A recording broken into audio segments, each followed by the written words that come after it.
This is the story of a miller called Simpkin. He lived in a village near Cambridge, together with his wife, his lovely 20-year-old daughter called Meline, and a 6-month-old son. Many people came to Simpkin's mill for grinding, but Simpkin always stole some of the corn and meal which was given to him. People always left the mill with a lot less than they came with. After having overcharged his work for a college from Cambridge University, 2 students there, Alan and John, wanted to beat the miller at his own game. So they went to the mill to get some flour ground. The 2 students watched the miller closely while he was working.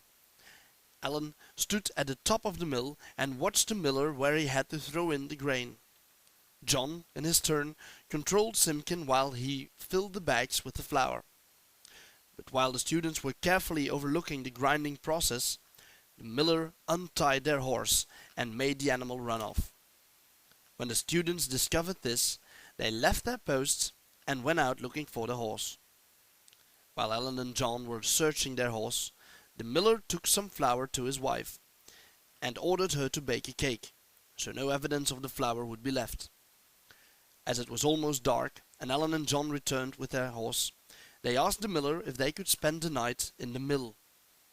They offered to pay for food and lodging, and the miller agreed. After a nice meal, they all went to bed in the only bedroom the mill had. The miller and his wife slept in one bed together, with the baby's cradle placed at its foot. Alan and John slept in the second bed, and Meline in the third. The 2 students couldn't sleep, because they knew they had been tricked by the miller, so they decided to take revenge. Alan got up first and went to the daughter's bed. There he made love to her. John was now alone in the bed, and he too wanted his part, so he got up and moved the baby's cradle to the foot of his bed. Later that night, the miller's wife got up to relieve herself of the large amount of wine she had consumed. When she got back, she couldn't feel the cradle of her baby at the first bed, so she moved on, and after feeling the cradle at the second bed, she got in with John, who immediately made out with her. Dawn came, and Alan said goodbye to Meline. She told him to look behind the main door for the cake, which was made from the flour her father had stolen. But when Alan got back to the bed, he noticed the cradle and mistook it for the miller's bed, so he got in the other bed with the miller. Thinking it was his friend John, he told the miller how he had enjoyed Meline 3 times during the night. Simpkin got up in a rage and went to the student's bed, where he awoke his wife.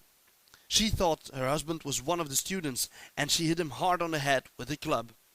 John and Alan quickly fled the mill, taking the flour, the horse, and cake with them. They had beaten the miller because they hadn't paid for lodging, food, and other services.